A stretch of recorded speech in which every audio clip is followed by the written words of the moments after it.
friends, I'm Harish Demla from Accurate Fortune Astrology.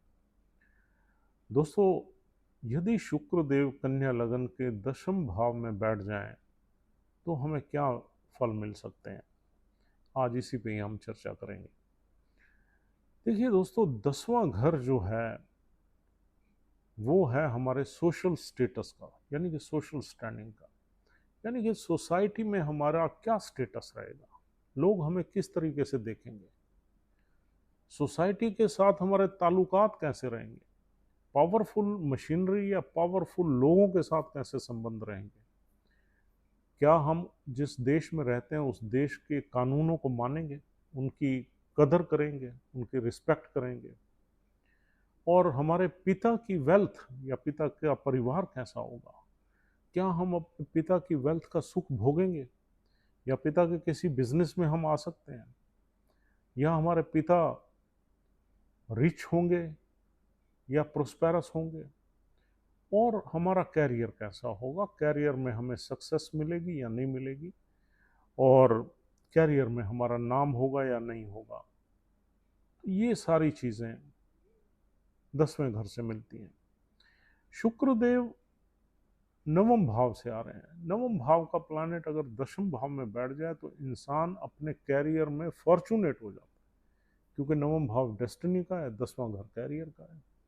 पिता की wealth में फॉर्चुनेट हो जाता है, पिता की प्रोस्पेरिटी अच्छी रहती है, पिता की वेल्थ अच्छी रहती है, पिता का जो परिवार होता है उससे लगाव अच्छा रहेगा, उनसे सपोर्ट मिलेगी, उनसे हर तरह का प्यार मिलेगा और इंसान का मन लगेगा पैटर्नल फैमिली में, क्योंकि भाग्य का स्वामी ही वहाँ आ गया। हम कहीं ना कहीं अपनी रिलीजियस एक्टिविटीज़ को, रिलीजियस काम को अपने प्रोफेशन में भी कन्वर्ट कर सकते हैं। हम हायर एजुकेशन को अपने प्रोफेशन में यूज़ कर सकते हैं। हम जितनी भी एक्सपोजर लेंगे, चाहे वो एजुकेशन से रिलेटेड हो या ट्रैवल से रिलेटेड हो, उसकी नॉलेज को अपने प्रोफेशन में यूज़ करके पैसा कमा सकते हैं। हम एक वाइजर सोल होंगे, दुनियादारी में परफेक्ट होंगे, हम डिप्लोमेटिक भी होंगे, मीठे भी होंगे, और सोसाइटी से हमारे संबंध बहुत ही मधुर होंगे। पावरफुल मशीनरी से कनेक्शन रहेगा, क्योंकि 3 नंबर राशि भी मित्र राशि है बुध देव, और ये कनेक्शन रहेगा कम्युनिकेशन के थ्रू, टेलीफोन के थ्रू, ओरल कम्युनिकेशन के थ्रू, मेल के थ्रू, बातचीत के जरिए। और हम जो भी काम करेंगे उसमें बहुत क्रिएटिव रहेंगे, उसमें हमारी कलाकारी साफ नज़र आएगी, और हमारे जो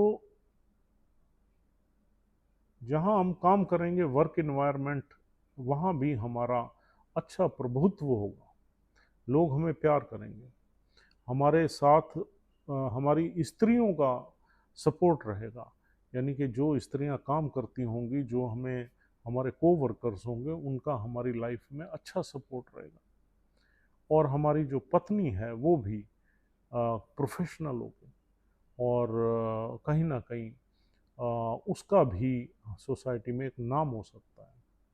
और नवम भाव से हम देखते हैं पिता, पिता की सपोर्ट रहेगी, हमें हमें अपने कैरियर में सेटल करने के लिए पिता की ज़्यादा सपोर्ट रहेगी। और नवम भाव से हम देखते हैं लॉन्ग ट्रैवल्स, हम अपने बिजनेस में, प्रोफेशन में लंबी यात्राओं का भी भ्रमण कर सकते हैं। अगर सूर्य भी यहाँ बैठ जाता है या नवम भाव में बैठ जाता है तो ये फिर प्रेडिक्शंस और स्टीक हो जाएगी और कंफर्म हो जाएगी। और दोस्तों, यहाँ पर अगर हम शुक्र देव को देखते हैं तो वो दूसरे घर के भी मालिक, तो कहीं ना कहीं दूसरा घर भी हमारा वेल्थ का, फैमिली का, एक्यूमुलेशन ऑफ वेल्थ का, वाणी का, और हमारी फूड हैबिट्स का, फैमिली लीनिएज का भी दसम घर से जोड़, हम अपने, अगर हमारे पिता भी किसी अच्छे बिजनेस में, व्यापार में हैं, या पिता के परिवार हमारे अच्छे कोई पैटर्नल बिजनेस चल रहा है, तो उसमें भी हम घुस सकते हैं, उसमें भी जा सकते हैं। यहाँ पैसे का योग अच्छा नज़र आता है, पैसा इंसान कमाएगा, और कम्युनिकेशन से ही, बातचीत से ही, अपनी वाणी से ही बहुत पैसा इंसान कमा सकता है। लेकिन यहाँ पर एक नक्षत्र है, आर्द्रा नक्षत्र, यहाँ 3 नक्षत्र हैं। पहला नक्षत्र है मृगशिरा, वहाँ शुक्रदेव का मृगशिरा में बैठना कोई दिक्कत नहीं है। और दूसरा नक्षत्र है आर्द्रा। आर्द्रा नक्षत्र राहु का एक खराब नक्षत्र है, जिसमें कभी कभी इंसान बहुत पैसा कमा लेता है, लेकिन उसकी लाइफ टाइम में वो पैसा निकल भी जाता है, उसकी बर्बादी हो जाती है, क्योंकि आर्द्रा नक्षत्र ही डिस्ट्रक्शन का नक्षत्र है, जो चीज़ों को खराब कर देता है। और तीसरा नक्षत्र है पुनर्वासु। पुनर्वासु नक्षत्र में आदमी रीसेटल होता है, यानी कि एक बार बर्बादी में घुस के दोबारा खड़ा हो जाता है। यूं आप सिंपल लैंग्वेज में समझ सकते हैं। अब अर्द्रा नक्षत्र में यहाँ शुक्रदेव आ गए। देखिए, शुक्रदेव और राहु ये दोनों मित्र प्लानेट। इसमें हम ये नहीं कह सकते कि अर्द्रा नक्षत्र में या शुक्रदेव बहुत ही बर्बादी कर देंगे, क्योंकि राहु संभालेगा। लेकिन फिर भी नक्षत्र का जो शेड्स हैं, नक्षत्र का जो प्रभाव है, वो इंसान के कैरियर में रहेगा ही रहेगा। इंसान कई बार काम बदलेगा, कई बार नौकरी बदलेगा या व्यवसाय बदलेगा और फिर दोबारा उसमें घुसेगा। डिस्ट्रक्शन एंड रीबिल्डिंग का नक्षत्र। राहु कहीं भी बैठा हो, अर्द्रा नक्षत्र में अगर यहाँ शुक्रदेव फंस गए तो इंसान को कई प्रोफेशंस चेंज करने पड़ेंगे, और ये उसके पिता के परिवार और पिता के अपने प्रोफेशन के लिए भी ठीक नहीं है। ये कहीं ना कहीं पिता की लाइफ को भी अनस्टेबल रखेगा। तो इसलिए राहु के अर्द्रा नक्षत्र में शुक्रदेव अगर ना हो, बाकी दोनों नक्षत्रों में से किसी में भी हो तो ठीक है। पुनर्वासु में भी ऐसे मौके आते हैं जब इंसान बार बार रीसेटल होता है, लेकिन अर्द्रा नक्षत्र की डिस्ट्रक्शन जो है वो बहुत ज़्यादा विजिबल होती है जब ये अर्द्रा नक्षत्र में होता है। और अगर अर्द्रा नक्षत्र में शुक्रदेव बैठ गए और राहु कहीं छठे, आठवें या 12वें में चला गया तो फिर तकलीफ बढ़ जाएगी, क्योंकि राहु भी बुरे फल देगा। शुक्रदेव, एक तो अर्द्रा नक्षत्र की एनर्जी और फिर राहु का खराब घर में बैठना, हमें काफ़ी चैलेंजेस रहेंगे लाइफ में, मुश्किलें रहेंगी, डिस्ट्रक्शन रहेगी, कैरियर में दिक्कत रहेगी, परेशानी रहेगी।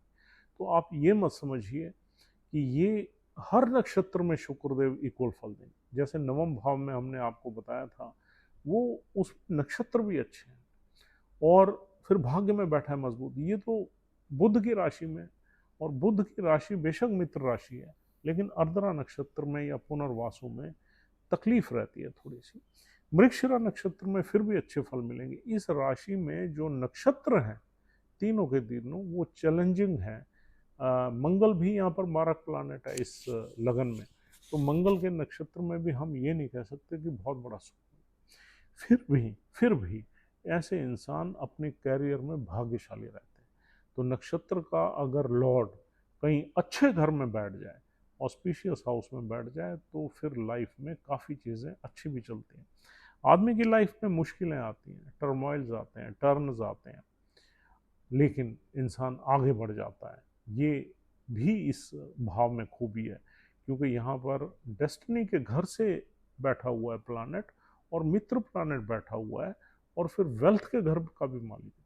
बस अर्द्रा नक्षत्र में इंसान जो वेल्थ कमाता है, उस वेल्थ का नुकसान होने का डर रहता है, वहाँ आपको बचना चाहिए।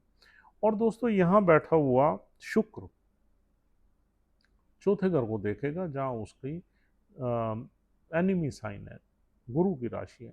अगर शुक्र की डिग्निटी खराब है, यानी कि जिस नक्षत्र में बैठा हुआ उस नक्षत्र का लॉर्ड भी खराब है और बुध भी कहीं खराब हो गया, जो लगन का स्वामी है या इस भाव का स्वामी है, तो फिर चौथे घर में ब्लेस नहीं करेगा।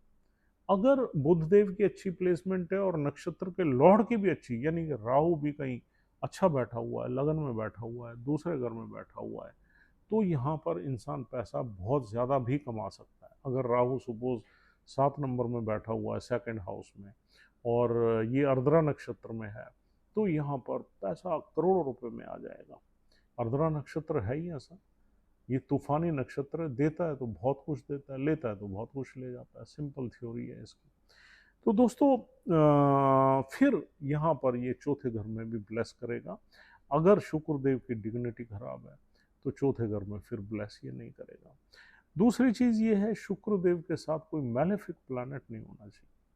शनि की दृष्टि नहीं होनी चाहिए, शनि साथ में ना बैठे, या केतु या शुक्र का कोई भी एनिमी, सूर्य भी बहुत नज़दीक ना बैठे। सूर्य शुक्रदेव कंबस्ट नहीं होने चाहिए।